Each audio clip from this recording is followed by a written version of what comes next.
Bonjour, alors aujourd'hui j'aimerais vous présenter un kit Bandai de Star Wars au 1.72 et il s'agit du TIE Fighter. Alors je vous ai présenté énormément de kits du TIE Fighter ces dernières années. J'ai présenté bien évidemment le kit de AMT ERTL qui était un des derniers kits Star Wars qui est sorti à la grande époque.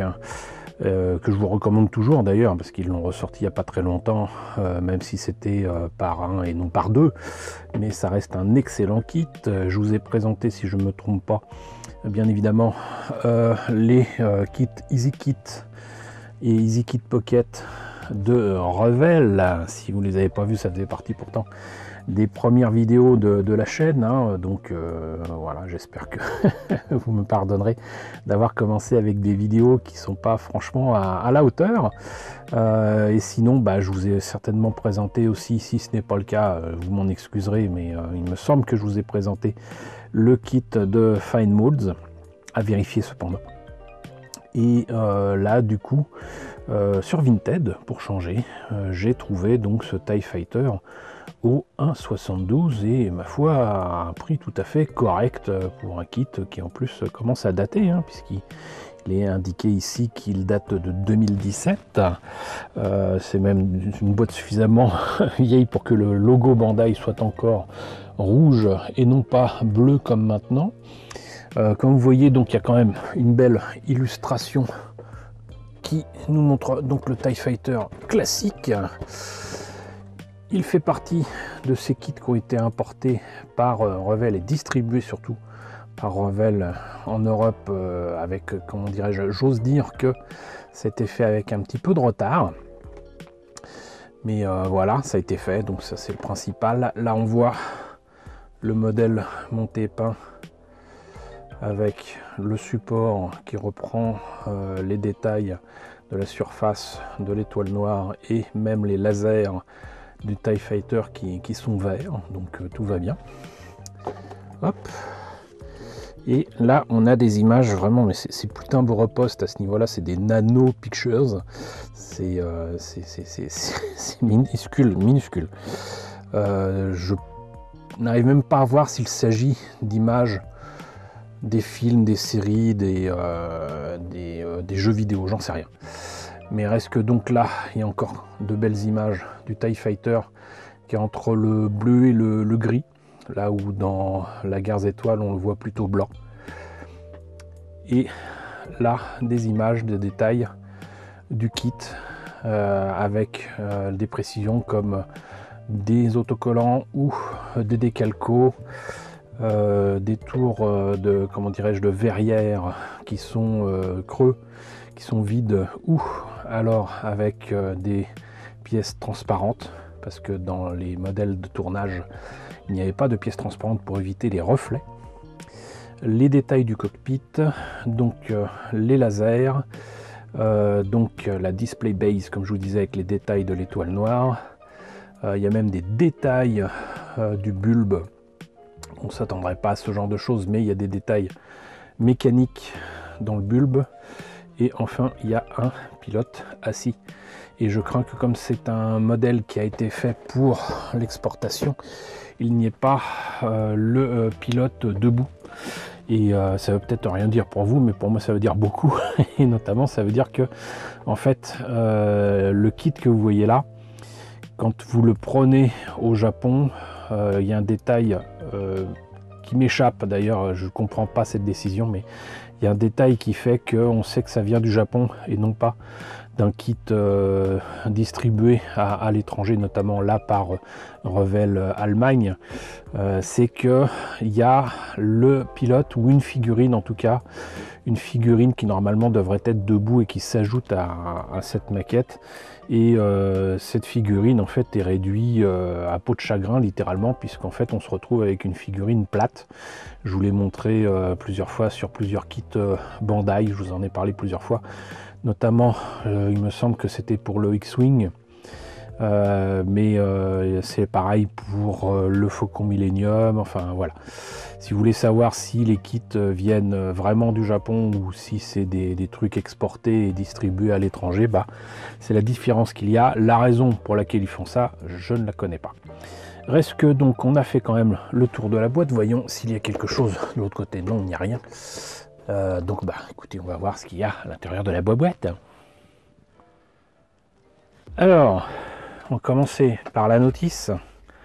Hein, ça serait pas mal. Donc là encore, des images extrêmement petites. Alors c'est vraiment très bizarre parce que j'arrive pas à reconnaître des images issues des films.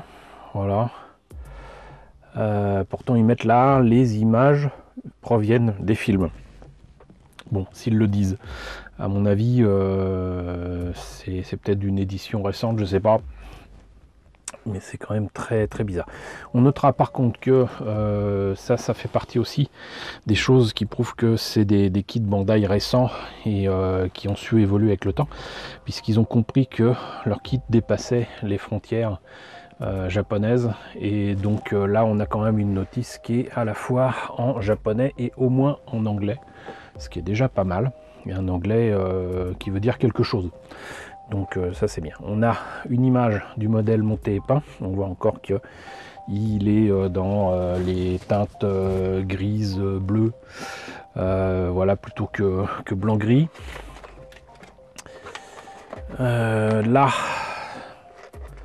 on a a priori les pièces en présence. Ça fait pas énorme, hein, mais on notera quand même que notamment on va appeler ça des panneaux solaires plutôt que des ailes. Les panneaux solaires du TIE Fighter sont en noir et que les montants sont rajoutés dessus, c'est à dire qu'on peigne ou pas. C'est très clairement de toute façon une façon d'améliorer le boulot, et on peut le monter tel quel et avoir un résultat quand même très convaincant, ou on peut donc le peindre, et bah il y a quand même l'absence de masquage qui moi me plaît énormément et qui m'avait comment dirais-je fait perdre énormément de temps sur les TIE Fighter d'Easy Kit Pocket de Revell.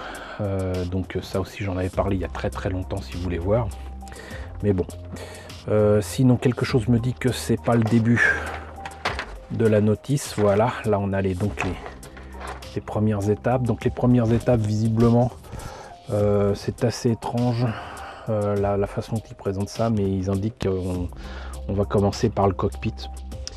Si les dessins correspondent à la figurine qui est à l'intérieur, c'est quand même pas la joie, mais bon, au moins il y a une figurine et puis ça ressemble vraiment à un pilote de TIE Fighter. C'était pas le cas du tout dans le TIE Interceptor d'AMT ERTL qu'on avait eu nous chez Airfix, donc on va pas se plaindre.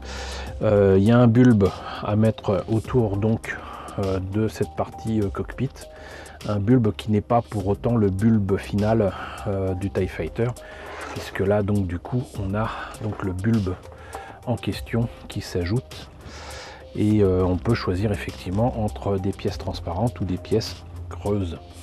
Et comme je vous le disais tout à l'heure, c'est pour éviter, en fait c'était pour éviter pour les modèles de tournage à l'époque chez Lucasfilm et ILM, donc d'éviter qu'il y ait des reflets si c'était filmé sur des fonds bleus ou des fonds verts. Voilà, donc il n'y avait pas de pièces transparentes sur le Faucon Millenium, sur le TIE Fighter, sur le X-Wing, etc. Donc on peut le faire comme pour le modèle de tournage, ou on peut le faire avec la possibilité d'éviter de partir dans l'espace. Voilà, donc il y a cet élément là donc de détaillage mécanique qui est à placer ici, qui permet peut-être aussi d'éviter des problèmes là par contre de jointure, peut-être même de consolider le bulbe en question. Là il y a un petit détail qui se rajoute et je devine que c'est un détail qui s'enlève pour pouvoir mettre le socle. Là on a donc les montants des panneaux solaires avec d'autres montants qui se mettent autour, donc c'est quand même très très bien amené. Et enfin donc là on revient, j'allais dire au début, mais en fait le début était là, la fin était là, enfin, bref. Et on a là donc le stand, la partie donc reprenant les détails de l'étoile noire, et qui était différent selon les maquettes qui étaient sorties chez Bandai, qui permettaient de reproduire différents détails de l'étoile noire, et qu'ils ont vendu à part avec un tout petit X-Wing qui permet de refaire la tranchée de l'étoile noire. Si vous n'avez pas vu la vidéo, là aussi, je vous conseille de cliquer sur le lien qui apparaît au-dessus. Et sinon, donc là, on a les instructions pour les autocollants ou les décalcos qu'on veut mettre, et donc ici des détails à mettre même sur le pilote. Voilà, il ne montre pas le pilote debout. Donc maintenant qu'on a vu la notice, voyons les pièces. Hop, voilà les pièces. Je les ai laissées dans leur sachet, et ça va faire un bruit horrible si je les ouvre entre guillemets en direct. Donc je vais faire un petit coup de magie, vous allez voir. Hop là,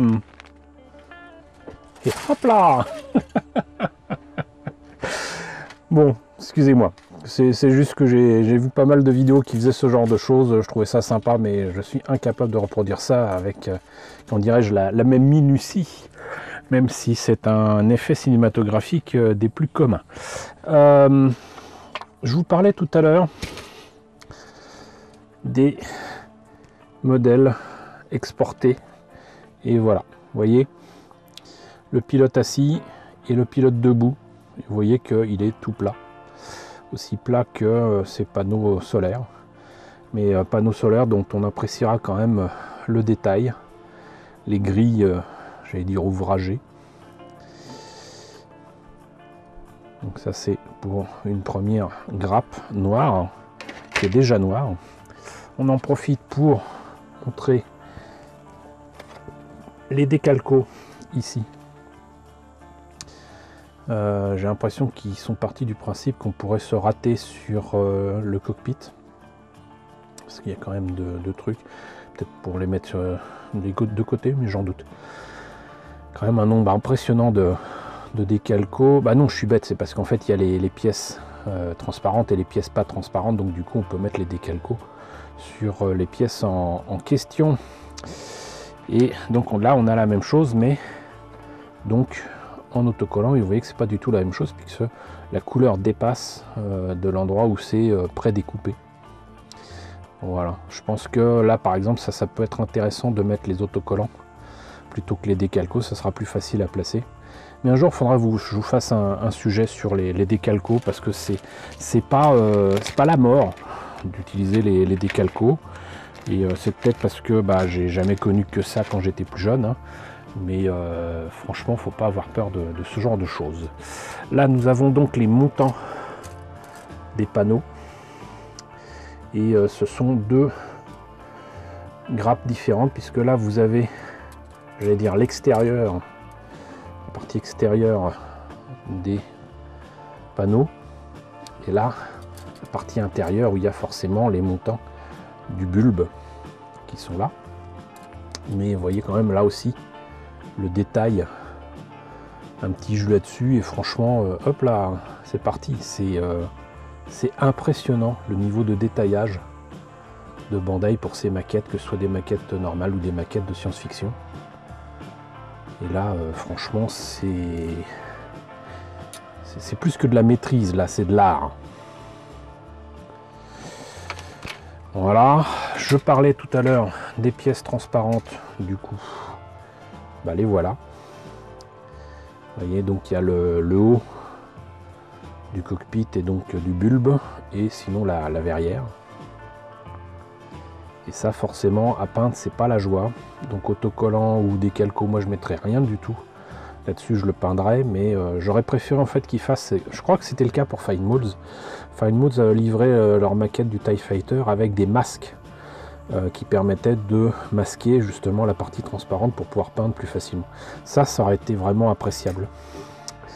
Et sinon, puisque on montrait les pièces transparentes, là vous avez l'équivalent sans la partie transparente, Et là pareil pour le tour de la verrière et du bulbe.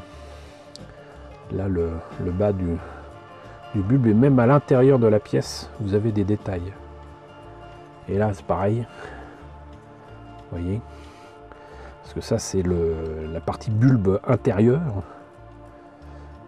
Et il y a tous ces petits panneaux triangulaires avec des trucs qui clignotent de partout là. Et la partie avant qu'on trouve aussi sur la maquette Airfix MT-URTL, et forcément donc les kits Revell et les kits Fine Modes. Enfin, nous avons le reste des montants des panneaux solaires. Là, les détails mécaniques du dessous là. Et là donc cette partie là, c'est étonnant que ça puisse paraître, ce n'est pas le moteur ici, c'est comment dirais-je, un hublot arrière. Je vois pas l'intérêt d'avoir un hublot arrière vu que le pilote est sur son siège. Par contre les moteurs sont là, parce que TIE Fighter, TIE, T-I-E, ça vient de Twin Ion Engine. Donc ce sont des engins qui ont des moteurs à ions doubles, 1 et 2. Voilà. Et là ce qui est amusant, c'est ce petit détail là qui est souvent absent de pas mal de kits de TIE Fighter, et qui s'ajoute donc certainement aux éléments du cockpit. Voilà. Les lasers qui sont verts, qui sont transparents, qui sont magnifiques, et ça peut se mettre sur donc les canons qui seront là. Voilà, ça peut se mettre dedans et ça va être juste génial. Et on termine donc par le socle, et vous voyez que là aussi pareil, les détails de l'étoile noire ici sont magnifiquement rendus. Alors évidemment c'est pas à la bonne échelle, mais ça rend vachement bien. Et même le montant est quand même articulé, c'est à dire qu'on peut mettre le TIE Fighter quand même dans de différentes positions. Et non, là on a un détail ici là qui en fait se place, je vais dire, à un des points cardinaux du socle, et qui permet de le clipser sans le coller, de le clipser donc avec les autres tuiles donc de l'étoile noire, et ça donnera donc un truc assez sympa. Donc voilà, c'était le TIE Fighter -72 de Bandai. J'espère que la présentation de ce merveilleux kit vous a intéressé. N'hésitez pas à me dire ce qu'il en est dans la section commentaires. N'hésitez pas à liker, n'hésitez pas à vous abonner si ce n'est pas déjà le cas. Coucou aux nombreux abonnés qui nous ont rejoints ces derniers temps. Bienvenue ici. Coucou aux grands anciens qui me suivent depuis bientôt 9 ans. Merci à tous de votre fidélité, merci à tous de votre soutien sur Tipeee, sur Paypal. Surtout prenez soin de vous. Je vous laisse avec la liste des contributeurs de la chaîne et je vous dis à très bientôt pour la présentation, qui sait, d'un autre kit Star Wars.